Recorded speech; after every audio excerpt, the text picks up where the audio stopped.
안녕하세요. 대구부동산 스타즈입니다. 39주차 40차 주간 브리핑 해보도록 하겠습니다. 9월의 거래량 정점을 지나는 중. 10월 거래량 오야.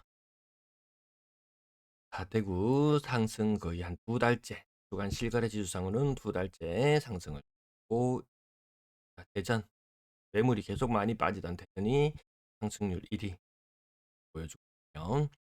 대구 거래량 살펴보시면은 지금 1764건의 거래량인데요. 대략 9월의 거래량이 한 75% 정도 신고되었다고 치면은 9월의 거래량 많으면 2300건 정도까지 나올 수 있을 것 같습니다. 그래서 이것이 지금 현재 우리가 거래량의 정점을 지나고 있다. 그리고 그 이후에는 아마 공감하실 거예요. 8월 중순부터 나오기 시작한 대출 옥대기 그 효과 나타나기 시작할 거예요. 특례보금자리론도 우대형은 이제 없죠. 일반형이 이제 없죠. 10월 달에는 거래량 오야 하고 조금 긴장해야 되지 않을까. 어떻게 보면 지금 해가 지기 전이 가장 화려한 시기, 가장 화려한 노을을 여러분은 목격하고 있는 건지도 모르겠습니다. 일전에도 이렇게 시뮬레이션, 까만색 선으로 시뮬레이션 했던 결과 6월 말에 특례 보금자리론이 끝나고 나면 7월 달부터는 거래량이 줄어들 것이다. 월 평균 특례 보금자리론이 기여하던 것은 800건 플러스 거래량 늘어나네 오야 하고 또다시 플러스 알파 수요까지 더해졌던 것이 지금의 거래량으로 보여지는데요. 그것이 지금은 800건의 거래 감소. 근데 이거는 일반형과 우대형 포함이기 때문에 아무튼 거래량 감소는 불러올 것이다. 그러면 남은 거래 일수는 며칠인가 보면 한 덩어리, 두 덩어리, 여기까지 플러스 알파면 딱 세 덩어리가 남았어요. 그러면 다른 달에는 어땠냐 보면은 6월의 거래량을 볼 때는 135건이 있었고요. 7월 달에 거래량 볼 때는 세 덩어리 이전에 118건, 이때는 114건. 지금은 한 덩어리, 두 덩어리, 세 덩어리 빼고 나면 여기까지 120건. 지금 거래 일수, 남은 일수와 생각해 봤을 때 지금은 46건의 거래량이 적을 수 있겠구나. 거래량이 갑자기 반토막 나지는 않을 거예요. 일단은 10월의 거래량도 한 2,000건 정도 나오지 않을까 이렇게 생각하면서 보는데요. 지금 이 추세대로 간다면 2,000건도 조금 힘들어 보이긴 합니다. 오야 소리가 절로 나올 수밖에 없습니다. 연봉 6,900을 받으시는 이분, 디딤돌 대출 그런 거 정책금리 혜택 받을 수 있는 거 받아야 됩니다. 이런 사람들이 집을 사야지 집값 하락이 오더라도 그것을 인내해낼 수 있을 것이다. 성당 고롱할채 여기도 괜찮은 동네입니다. 여기 괜찮은 동네예요. 지금 입주를 앞두고 굉장히 많이 억눌려 버렸죠. 예, 국내 본내 이 인근으로 해서 워낙 입주가 많이 있기 때문에 좀 억눌려 있는 것은 있다. 하지만 상권도 조금씩 살아나고 있는 듯하고 그 인근을 가보면은 사람 돌아다니는 수로도 과거보다 많더라고요. 그래서 음, 나쁘진 않을 것 같다. 이런 느낌으로 바라보고 있습니다. 이런 금리를 받을 수 있는 사람들이 가는 것이지 아무나 남이 장 보러 간다고 똥끄름지고 밭에는 안 가고 갑자기 시장에 따라간다든지 이런 것은 좀 바람직하지 않다고 봅니다. 은 축하드립니다. 여기에도 막 또 저주성 댓글 얘기 안 할래요. 대출 금리가 지금 2분기 기준으로 4.31%가 신규 취급액 평균이에요.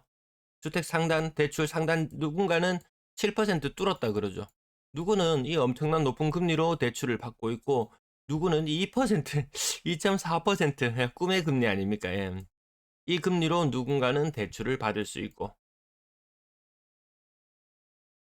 이 평균과 이 상단 하단의 차이가 느껴지시나요?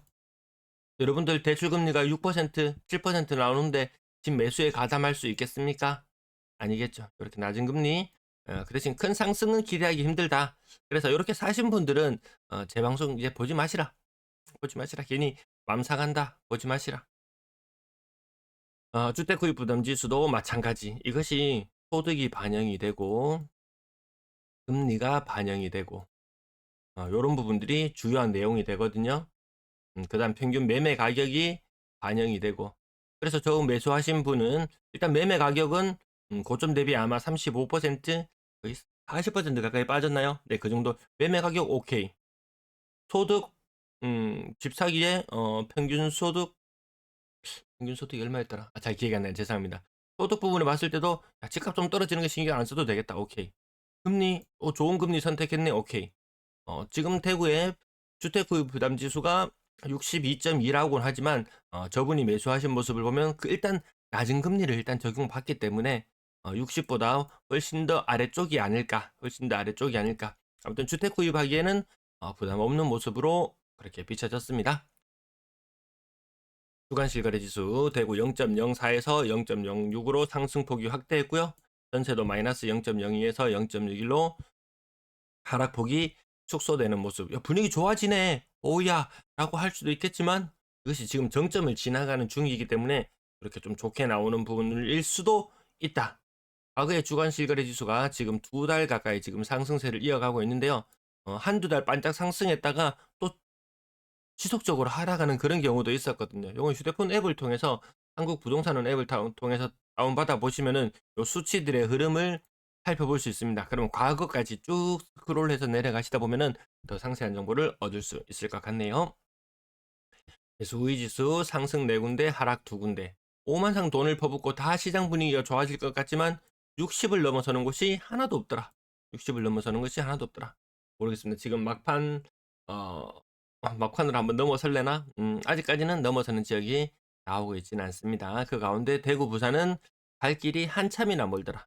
대구, 부산, 광주가 같은 아랫동네로 묶여버렸다. 그나마 조금 거래가 지수가 높게 나오는 것은 인구가 좀 적어요. 그래서 시장 전체를 대변하기에는 좀 힘들어 보이죠. 좀 힘들어 보이는 모습이 있습니다. 인천은 중간을 하네. 예.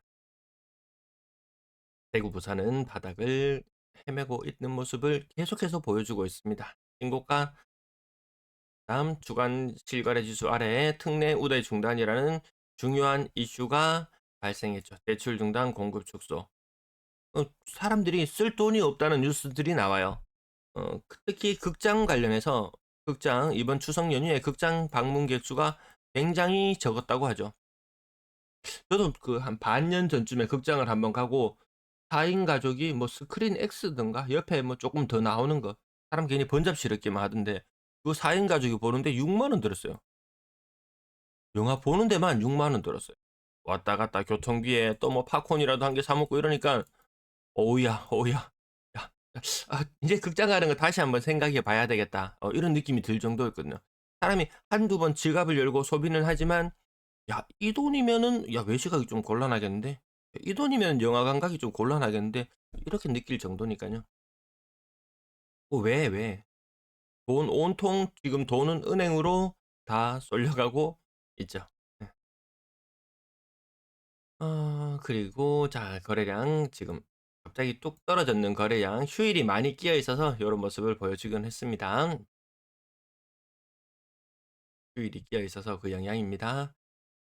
매매 거래량 지금 요거 9월 예상치를 제가 한번 해봤습니다. 왜 지금 거래량이 한 75% 정도 되었다고 기준을 잡고 봤을 때 그렇습니다. 이런 적은 처음이에요. 이런 적은. 부산과 대구가 현재까지 9월 거래량이 똑같이 1764건이에요. 그래서 월말 예상치를 살펴보면 2352건.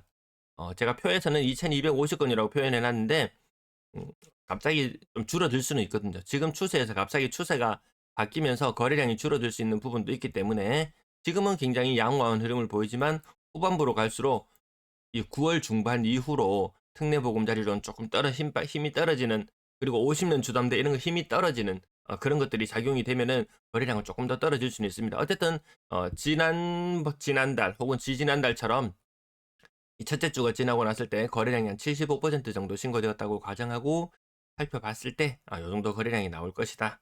굉장하잖아요. 이렇게 보면 굉장합니다. 지금 요 차트에도 제가 지금 나타냈거든요. 이 끝자락이 대구는 와 이렇게 하다가 오야 하고 껑충 뛰어 올랐어요. 그 이후에 하락파도 생각은 해줘야 되겠다. 대구가 특히 빚을 많이 내더라고요. 특례보금자리론 시행되었을 때부터 타 시도 대비 압도적인 대출 건수, 압도적인 대출량을 보여줬어요. 부산을 능가했으니까요. 대구 인구 238만, 부산 인구 330만, 인구가 100만 명 가까이 차이 남에도 불구하고 대출은 대구가 더 많이 받더라. 그것을 특례보금자리론 그 통계들이 나왔을 때마다 확인할 수 있었습니다. 그 말인즉슨 뒤집어서 생각해보면 특례보금자리론 끝이 나면 그 신나게 대출 내던 것들도 이제 그만 요렇게 되지 않을까 싶습니다. 매매 거래량 인구 1000만으로 환산해 놓고 봤을 때 대구의 9월은 굉장히 양호하더라. 대전이 워낙 독보적인 초록색이라서 대구가 초록색으로 표시되진 않았지만 대구의 거래량 9월까지는 굉장히 괜찮습니다. 인구 1000만으로 환산해 놓고 봤을 때 조금 더 확장해서 살펴보면은 야, 대구 그래도 어느 정도 수준을 하는구나. 전세 거래량이 대구가 조금 애매합니다. 인천, 부산, 대구 순서로 지금 거래량이 보여지긴 한데요. 인구 1000만으로 환산해 놓고 보면 거래가 안 되는 도시 두 번째, 울산 다음으로 거래가 안 되는 곳이 대구의 전세 시장이더라. 입주 물량은 켜켜이 쌓여 있는데 전세가 팽팽 돌아가지 않는다. 네, 전세 거래량 살펴봤고요. 매매 매물 살펴보시면은 대구 36,000건. 요 끝자락도 미세하게 보면은 대구가 그 이전 최고치를 넘어섰어요. 부산과 울산은 그 최고치, 추석 이전의 최고치를 넘어서지는 못했고요. 광주도 최고치, 이전 최고치를 넘어섰고 나머지 지역은 아니고 대구와 광주만 이전 최고치를 넘어서는 모습. 아무튼 재빠르게 V자로 추석 연휴 이후에 매물을 회복했다라는 모습 정도 확인하시면 되겠고요. 그 말인즉슨 증가 추세는 아직도 유효하다. 인구 1000만으로 환산했을 때 대구가 1위를 달리고 있고요. 뒤집힌 적이 있나요, 이거? 21년 6월달 이후로 대구가 매물이 인구 대비 가장 많다는 것은 뒤집힌 적이 한 번도 없네요. 얼마 전에 뒤집힐 뻔도 했는데 갑자기 대구가 매물을 많이 내놓기 시작하는가 봅니다. 전세 매물 살펴보시면은 대구는 인천보다도 조금 많은 순위 2위 자리를 보여주고 있고요. 흐름이 좀 비슷하죠. 예, 줄어들고 늘어나고 요런 흐름들을 비슷하게 갑니다. 예, 대구 경북의 분위기가 크게 다르지 않다. 영남까지 포함해서 영남권의 분위기가 전반적으로 크게 다르지는 않은 것 같다. 자, 전세 매물은 대구가 압도적인 1위를 보여주고 있고 매물은 이렇게 많은데 회전율은 이 바닥을 기고 있어요. 예, 이게 문제가 되는 부분입니다. 역전세나 이런 것들 특례로 해서 조금 살려주고는 있지만 생각보다 조용하죠. 뉴스에 안 나오죠. 그렇다고 아무 일이 안 일어나고 있는 것이 아니다라는 부분도 아셔야 될 것 같네요. 네, 시청 감사합니다.